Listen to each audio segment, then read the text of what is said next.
What's going on, YouTube? This is your melanated warrior, Heru, Hainus, and this is another installment of Facts Over Feelings. Leave your feelings at the door so we can get to the facts. We are right back at it. Shouts out to you, melanated gods and goddesses. I hope that you're doing well. And you know, let me say this too, you know, because of the last video. Trust me, you already know that I'm always appreciative of those who did reach out and support in more ways and when you guys already know that. What's obviously not be said, I just wanted to let you guys know why things were going the way that they were going, you know, but it's not going to stop me from being passionate about getting this information out there. You guys, you know I live for this, so I don't want you guys to get that impression. But let's move on because like I said, you know, this was inspired by Ricardo. This is, you know, a segment that's long overdue. He wanted me to touch on pornography and the negative impacts that it has on black men, which I think is a very exciting topic to delve into. And you know, this is one of the reasons why, as you see the heading, I think that helps to provide clarity on why there is an unhealthy longing. I have to say that because anytime that you create leverage through manipulation tactics through your institutions, you have to characterize it as such. That's exactly what they've done. It's almost as if, like, you know, and I'm gonna use this, you know, to garner even further clarity. Say, for instance, you grew up in a town, and this town was built off of you know, it sold ice cream for a living, right? It was known as the ice cream city. Okay, everywhere you went, it was about, you know, you seen an ice cream shop on every corner, and it was, you know, known for its tons of flavors and stuff. And you grew up in every event, you know, your graduation, from your weddings and all of that. It's, you know, you incorporated ice cream in some way. And then in your adult years, you had a reporter come to your city and say, do you love ice cream? And then, of course, you know, more than likely, over 95% chance you would probably say, yeah, I love ice cream. And then if the reporter was to ask you a question, the next question, and say, does your city have anything to do with you liking ice cream? And then if you say, oh no, I just like ice cream, you would be a fucking liar.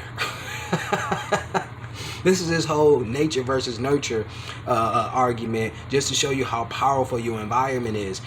You know, you can't sit up here and you know, have a country known for elevating the Blanco woman to the status that she is, you know, making her, you know, the standard of beauty, and then all of a sudden sit up here and be like, oh, well, okay, I'm just attracted to Blanco girls because that's just what I'm attracted to. You would just be a liar.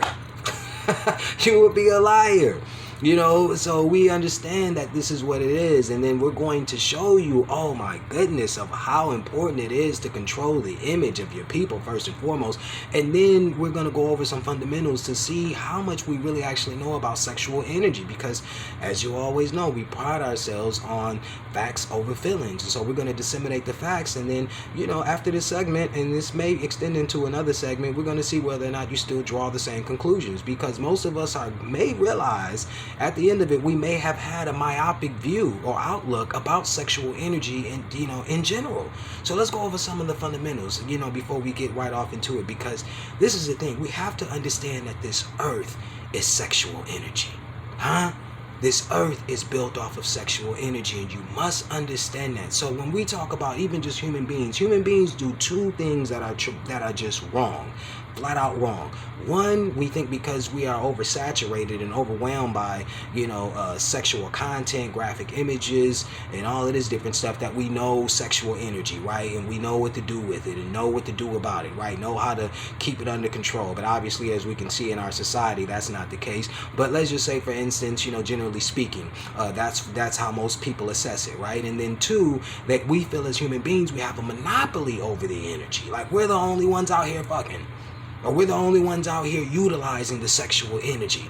Like, as if animals and plants don't use sexual energy. This is what's mind-boggling to me. Do you know that most plants are hermaphrodites? Now you have plants which means that they create male and female flowers. Okay? So the thing is that most plants are, most plants do, as you say, are hermaphrodite, but they end up, you have a variety of species, a lot of species that are monoecious. Monoecious means that, they can, they create, male and female flowers, but then you have dioecious, which is where they they either become male or female. And we know that the males produce the pollen, right? And the females, once they receive the pollen, they create seeds or they bear fruit. And we've already educated, you guys on the marijuana plant in particular, how until she is pollinated, and until you, like, say for instance, you plant seeds in that dirt and they're just regular seeds, if you want to sex the plant, you put the light schedule, you change it from 12 hours of darkness to 12 hours of light, and then around 2.5 weeks or so, it will either become male or female. You'll be able to distinguish it from its, pistils from the female, or you'll have these pollen sacs that look like balls, literally, and then that will be the male plant. And then, so, obviously, if you want sinsemilla, which is bud without seeds in it, you get rid of the male plant so that they don't pollinate the females, right? So we come to that understanding, but we see that the plants use this sexual energy, right? And plants are pollinated by birds and bees and other insects and things like that. This is one of the reasons as to why, as if you notice how slick the European is, when we want to educate, or when we are asked if we are educating our children about sex, what is the euphemistic expression that we use? Have you taught your children about the birds and the bees? See, we have to understand this is the way that the planet is ran. That even like I said, when we isolated marijuana, when we talk about how those buds, which are just akin to ovaries of a female, these eggs that have not been fertilized, if you will, all right, and this is what you smoke, okay, or the fruits of a plant, or the end result of sexual energy that is given off from a plant, or the seeds that come about. This is all energy that is dominated, that dominates this earth realm. So when we talk about Mother Earth's energy, springtime, and the birth or rebirth, another term that we use to characterize sexual energy. This is the most wonderful time of the year for us, right? But according to the European, his most wonderful time of the year is when there is no reproduction, there is no life. He calls it winter. He says it's the most wonderful time of the year, praising death. You see what I'm saying? Because the thing is that they were, the vast majority of their energy and their stock in which they come from was not one in which they possess the ability to reproduce. Hence, that's why you see his numbers in trouble. Didn't carry that energy. And so what he has become is obsessed with artificially inducing this energy. Hence artificial insemination, test tube babies, etc. Because he can't carry, or they can't carry, his women in particular, the energy that is, that rules this realm. So in essence, to be in control of Earth's energy is to be in control of Earth's sexual power. You are not the only one that uses this energy. The animals use it, the plants use it. You must understand that. The very fact that you are alive right now is because you have ate something, which was, especially if you eat meat, a lot of these animals are raised in what's called CAFOs, or concentrated animal feeding operations, and are forcefully inseminated artificially so that they can have babies, so that they can then chop them up and then put them on your dinner plate. You see, and then even when it comes to plant life, them reproducing so that you can then ingest their material from their sexual energy, so you can continue to produce sexual energy. So this is an energy that exists and pervades this realm and rules it. Even as a human being, this is how you get here. Okay, not to mention, and let's say for instance, because there's a lot of individuals who say, oh yeah, man, you should do some videos on semen retention, and then, because it's all, whether it's through religious institutions or whether it's through other conventional frameworks, it is this attempt for people to control and to suppress sexual energy all throughout human history. Okay? Because we feel like if we can control it, then somehow God will find, we will be approved by the Most High by being able to control this energy. Okay? And the reality of it is, like, say for instance, the body paid attention, or nature paid attention to your sentiments and said, well, okay, let's suppress this energy. How would a young boy grow into a male without puberty? How would a young female grow into a woman without puberty, without sexual energy, or what they call secondary sex characteristics? It is the manipulation of this energy. So we're going to go off into, like we said, the negative impacts of that are associated with the manipulation of this energy. Okay, because we have industries and we have institutions that have, we know for a fact, nefarious intentions. Okay, and they want to produce negative outcomes because they know as long as they continue to manipulate this energy to their own end, this is exactly what's going to happen. And then so when we take a look at the issue of pornography, we really must look at this, because let's actually take a look at the term pornography. All right, and this is from the Encyclopedia Britannica, right? Pornography. All right, you can just look this up. Pornography, representation of sexual behavior in books, pictures, statues, films, and other media that is intended to cause sexual excitement. The distinction between pornography, illicit and condemned material, and erotica, which is broadly tolerated, is largely subjective and reflects changing community standards. Okay, so the word pornography, derived from the Greek pornai, prostitute, and graphene, to write, was originally defined as any work or art or literature depicting the life of prostitutes. So porno literally comes out to be prostitute. So you're watching prostitutes. One, let's go back. Remember I talked about how it is about the effort to control Earth's energy. This is deep. And we call it Mother Earth. And then see, everybody always argues about, oh, well, yeah, you've been saying that, the black woman is God or is controlled by a woman's energy. Come on, men know we don't hold a candle to woman's sexual energy. Every man, if he's honest about that, understands that. We do not have the type of sexual energy women have. And I'm not just talking about, in the act, the physical act. I'm talking about when you see a woman all dialed up and you a straight male. Now, if you like, whatever your sexual orientation is, this is not up for debate. I'm just saying, like, giving an example.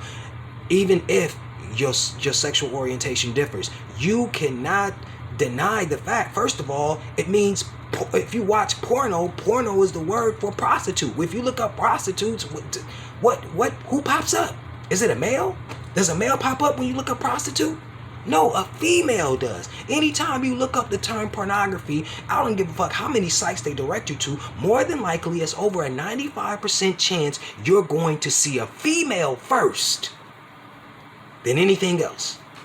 And even if you see someone of another sex in there, what's highlighted, the energy or the sexual energy that is highlighted, is female energy. That's what porno means. Okay? So female energy dominates it. All right? That's what we have to understand. And so when we take a look at, I just wanted to touch on this because, we're going to piggyback and forth. We take a look at who controls the images of pornography or prostitutes. So when, you hear people saying, oh, I watch porn, that's more or less what you're saying is you watch prostitutes. That's what you do. And so it's interesting. If you go back, there was a movie made a while back, and I touched on this, but I think I deleted this segment. But I was talking about this movie called Pretty Woman. Greer, I believe his name is, and Julia Roberts played this prostitute. This millionaire guy meets this prostitute, falls in love with her, yada yada yada, then ends up getting married. Now the thing is, I had used it in the context of basically talking about how black people in particular don't control our image, as to how, as you can make a movie, if a black man made a movie about, or black people, or black man or woman were to make a movie about black love, and say for instance the black man or black woman was in a lowly position, and then one, they were in different from different backgrounds, and yet found themselves coming together still. And especially if the woman was a prostitute, let's just say, for instance, the woman was a prostitute, and then the black man was a millionaire, and then he fell in love with a prostitute. He would be seen as a simp. But yet we can see that the European can do what? He can find himself falling in love with a white prostitute, and yet it still be seen as a romance flick, where love prevailed, right? It didn't matter where she came from. She found love. You see what I'm saying? And she was able to, craft a union between her and another man, her and a man, regardless of what her, like I said, her positioning was. Now, the point that I'm trying to make here in this one with this context is to understand that, let's go a little bit further than that and understand that if you notice, the Blanco woman is the face of pornography. I don't care what you do or what sites you go to. Now notice this is ridiculous. This is something. They are not, in terms of numbers, the majority. But yet, the white woman is the face of sexual energy on this planet. Isn't that something? Now walk with me on this. This is what's so deep. What's so deep about this is that the black woman doesn't even have to show much. She could be in rap videos and people are like, oh, well, she's showing her ass, showing her titties, everything out there. Thou art loose, according to TD Jakes. You know what I'm saying? This woman out here, she's showing her ass and it's these hip hop videos. But the white woman can be the face of pornography. The white woman can be the face of pornography, and nobody is sitting up here saying, women, they're out loose. Look at this woman running around. She's showing everything. Literally. Legs open, mouth open, ass open. But yet, the black woman could have clothes on her that could be revealing her shape. Because her very shape incites. Because remember what it says, the representation of sexual behavior in books, pictures, statues, films, and other media that is intended to cause sexual excitement. So it don't necessarily mean that you have to be naked to cause sexual excitement. See, this is what's so deep, what you have to understand. In most cases, if it ain't for plastic surgery or, if it ain't for amalgamation or, you creating light-skinned breeds, which in turn the light-skinned one breeds in with Caucasians and stuff, and then they get our genes that way. But more than likely, vast majority of the time, you have them actually artificially creating these bodies and sculpting them in order to look similar to the black woman. But this is the point, is that most of the time, as you can see, they have to be able, in order for the Blanco woman to excite, she has to be butt-ass naked. But not for the sister. She could just have on form-fitting clothes. And a nigga trying to smash. We trying to figure out how to get her out of them clothes. But a white woman would have to be damn. That shows you the power of the black woman's sexuality. Therefore, that is the essence. That shows you that she is the quintessence of sexual energy that, as I said, pervades this so-called planet. You understand what I'm saying? But yet she is relegated to second-class citizenship in the sexual world. All right, backseat to the Blanco woman as she becomes what? The face of sexual energy. But yet it doesn't harm her image. And see, the point is, I understand where certain individuals, like I know where Ricardo and all of them coming from, is like when we delve off into these things, we feel like it harms our spirituality. But to remember, we have to understand exactly what spirituality comes from. Spirituality. And even to experience spirituality, you must come here through sexual energy. And you must maintain your sexual energy in order to be here to consistently experience spirituality. And some have even said, if you delve deeper into spiritual practices, spirituality and sexual energy is one and the same. The Kundalini and all of this, to rise to the occasion, to get to a higher level of awareness, you must be able to use sexual energy in order to do. Sexual energy is the vehicle to do so. Remember, we talked about that cellular reproduction. Once again, a sexual term. But your cells are reproducing amongst themselves. We talked about meiosis and mitosis. Those are, if you go back, we can just look up those terms and you'll understand the difference between the two. Obviously, I believe meiosis is, with the sexual, the gonads, which would be, the sexual organs of male and females. The gametes. I'm sorry, gametes, which would be the sexual cells of male and female, and this is these cells. When they come together, they share genetic information. You understand what I'm saying? And so, and then we talked about the pineal gland and the secretion of melatonin and melatonin's impact on the sexual organs and things like that. This is extremely important because the light and it's the way that it plays. Remember, we talked about light. When you manipulate the light, then you're also playing into the role of manipulating the sexual identity, or getting to understand what the sexual identity is of the plants that you're taking care of. All this is just, it's a part of the sexual energy. Have you ever noticed that heat plays a big role in sexual energy? That's why they always use terms like, oh, the bedroom is cold. Because, dang well, ain't nothing going on, ain't nothing cracking in regards to sexual energy if there ain't no heat. Literally and figuratively speaking. That's why we articulate it as, oh, she's hot or he's hot. That's why they say things like that. That's why human beings say things like that. Is because we understand the role that heat or light or electromagnetism plays in the role of our existence. It is our existence. And the more we try to suppress it, the further we find ourselves away from health. If you notice, when we are undergoing puberty or our sexual secondary characteristics and we're growing, we feel the best in our life. That's why we say, oh, I wish I can get back to my youth. You wish you can get back to that sexual energy. And notice, isn't it ironic that as you grow older and you age, simultaneously you lose your sexual edge? We need to catch up and understand that, to me, like I said, it's been adulterated, it's been manipulated, in all the wrong ways in order for them to control it. That's exactly what they've been doing. And we have to understand that. I understand, where people are coming from in terms of, the energy in and of itself, because they have capitalized off of becoming the faces of this energy, but yet and still, simultaneously, they control their image so that they allow themselves to not for their perversions to remain in the dark and not affect their image.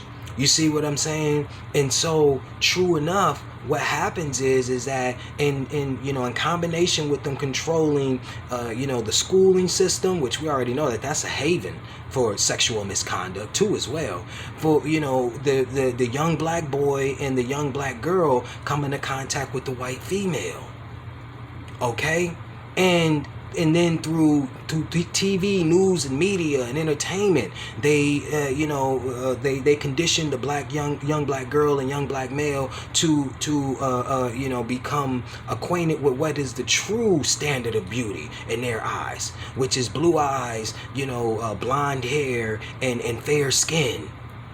Okay. That's the energy that they want you to be associated with. And then at the same time, like I said before, they have the luxury. This woman has the luxury of being vile and doing every sort of wretched thing imaginable.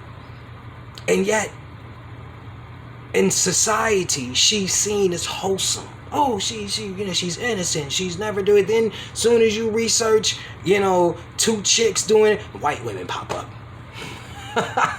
White women just pop up everywhere, left and right. Left and right. They are the faces of pornography, or the faces of prostitution. And that's what was so symbolic about that movie, Pretty Woman, is because they were showing you she is the face of prostitution, yet she is still able to secure a man to redeem her morality.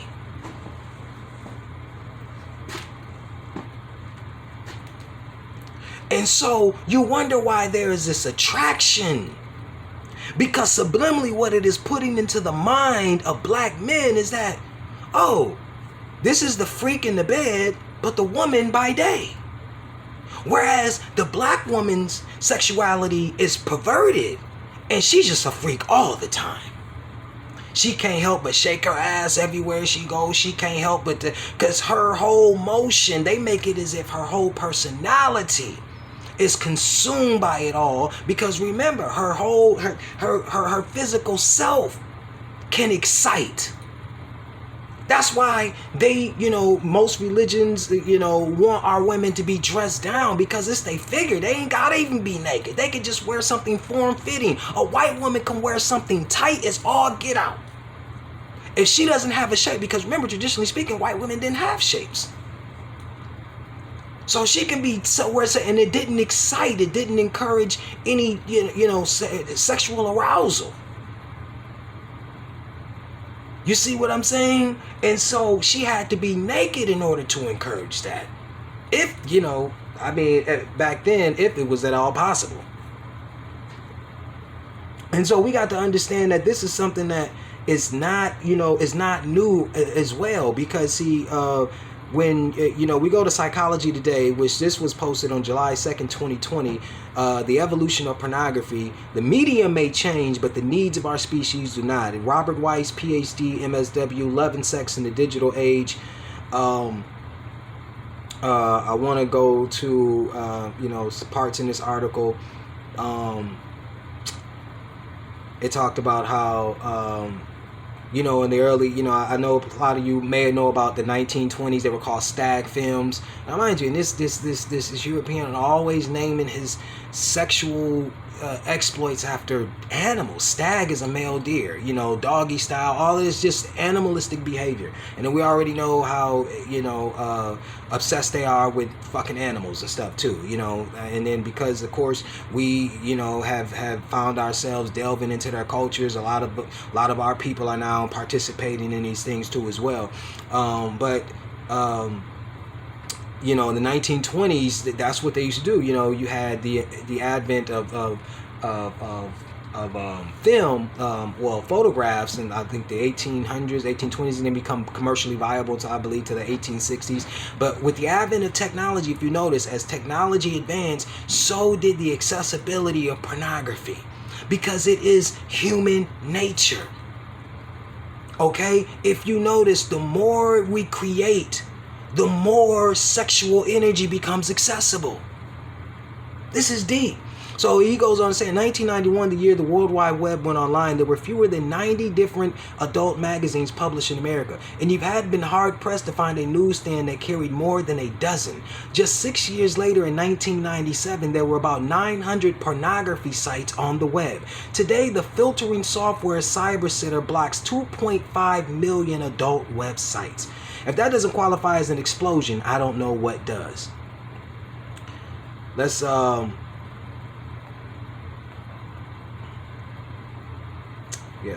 to the Huffington Post. The Huffington Post did an article, A Brief History of America's Surprisingly Long Love Affair with Porn. This isn't your grandmother's porn. Actually, it might be. By Claire Fallon, 11/19/2015 at 9:05 p.m. is when this was published. And so you get a shot of that. All right. And let's read a little bit of it. And then she says that people tend to think that hardcore pornography is largely a modern invention. Director of exhibitions Mark Snyder told the Huffington Post in an email, however, when looking at literary and visual representations of sex acts and from previous centuries, we see that sexually speaking, there is very little territory that has not already been explored. This is the thing that I keep telling people, like, we suffer from this complex of where when we got here, this is when shit started. That's just ridiculous. It's almost like when I was telling people about marijuana, where they were like, oh, yeah, they just legalized marijuana, the world is changing. No, marijuana used to be legal in the 30s and 40s and 50s, all up until the War on Drugs Act in the 1970s. See, we have to understand these things, man. There is nothing new under the sun. It is just people who, continue to refine their efforts as they attempt to hunker down or, solidify their control over this energy we call sexual energy that runs this realm. That's it. You know, because then when you get here, you can say, oh, well, yeah, once I get here, you know, you get here through sexual energy. Then once you get here, like, oh, I need to suppress the sexual energy. No, what happens is that in some way, yeah, you know, the bottom line is you need to be able to control it and use it for your benefit. For your benefit. And I know that may sound, you know, outlandish to a lot of people. I'm like, oh, well, you know, that's how does that, you know, it doesn't help you in terms of obviously, you know, finding solace within religious institutions or trying to find your position within, you know, like I said, religious institutions or conventional frameworks. But what it does help on is your spiritual aptitude in terms of getting to understand your body, because that's the way that your body operates. You cannot become a man or a woman without the use of sexual energy, literally and figuratively speaking. Your body has shown you that. This is just straight facts. And it is not monopolized by human beings. We are not the only ones who use this energy. We literally feed off this energy. We wait till animals wait till plants become mature. You see what I'm saying? Based off of their sexual energy. And then we wait until animals become physically mature, or used to wait. You know, of course, there's other ways, you know, in order to accomplish those tasks. But we're just saying, traditionally speaking, this is what used to happen. You know, you would wait till animals have babies, or even before, or you would wait till they get physically mature and they go through, you know, their maturation process. And, you know, you cook them up, slice them in, and serve them on your dinner plate. But you had to wait for that sexual energy to kick in for that, for that to happen. Or maybe you didn't. Who knows? But if you did it prematurely, you know that it affects. Like, just like how, you know, if you to cut down plants prematurely before they sexually mature. Either you get a plant that bears no fruit, or the fruit that you do, end up consuming, you know that it's not going to taste as good as a plant that has reached its maturity. So this is what you have to understand. It is the manipulation of sexual energy. You see the end result of things and you just look at it like, oh, well, okay, because you don't hear plants out there moaning like humans. Because you don't hear the deers and the pigs out there moaning and shit. You just like, oh, you think all this stuff comes about by chance? You have to be ready to understand what this energy is on a fundamental level. And then maybe you change up on how you see these things. And I know a lot of people, you know, we sit back and we're like, oh, some people are just not ready, because remember I told you, they've spent all of since written record trying to control, trying to suppress the information surrounding this energy and humans' ability to use it, because we know that that is what we'll use to heighten our abilities. You must use the energy. The energy is already in you.